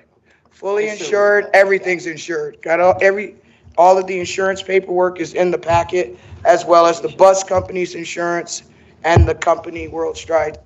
And full medical releases. And full medical releases for each and every student is provided. Any other questions? Mr. Benan? Mr. Chair, I know you already said on the committee, but I want to be sure for the record that you said that the kids will be testing before they go. Correct. And then before they come back to, now. There's no school. There's no school. I got you. I just want to know if you're going to get it. There's no school. We talk about that. I just want Yes. to remember that. You wanted to see if we were paying attention? Yeah. Yes, they will be required to test. since we're leaving on a Monday, they were required to test on Friday. They have to show me that they've tested negative before they can even think about getting on the bus. Okay, all right. Thank you, no more questions. Okay, anyone else? Yes. Baptiste Perez? So the parents are flown down to pick up the child, and then are the parents responsible for the means of transportation? No, they're going to transport them back. What? Oh, I could pick them up too, if anything. So, if medical is included in this trip. Yes, it is. Okay. Yes, it is. And the parents don't have insurance. Yes, if the parents do not have insurance, they do have medical. They're just asking if you do have insurance to put that insurance on as primary. Thank you. All right. Yeah. Used to take her students to DC all the time. Oh, she knows. She knows. Knows. Any other questions? No. Anybody online? And don't let them ask you if they can share a room. You know, Okay. my boys decided that they wanted to share a room with the girls, and I said, it'll never happen under my watch. Not on my watch.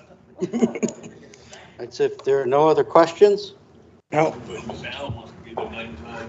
She's gonna put the penny on the door. The Sentry. All right, so is there a motion to approve the John Winthrop School field trip to Washington DC as moved. presented? Second. Moved by Ms. Baptiste Perez, second by Ms. Allen. All in favor? Aye. Any opposed? Any abstentions? Okay, you're gonna have a good trip. All right. Well, we appreciate it. Thank you all. Thank you. Look, if you can't be in the hall at night, leave your shoes out there so they can see them and they think you're still there. Okay. Is there a motion to adjourn? So moved. Second. All in favor? Aye. Any opposed? 99. Ay, ay, ay, ay, ay.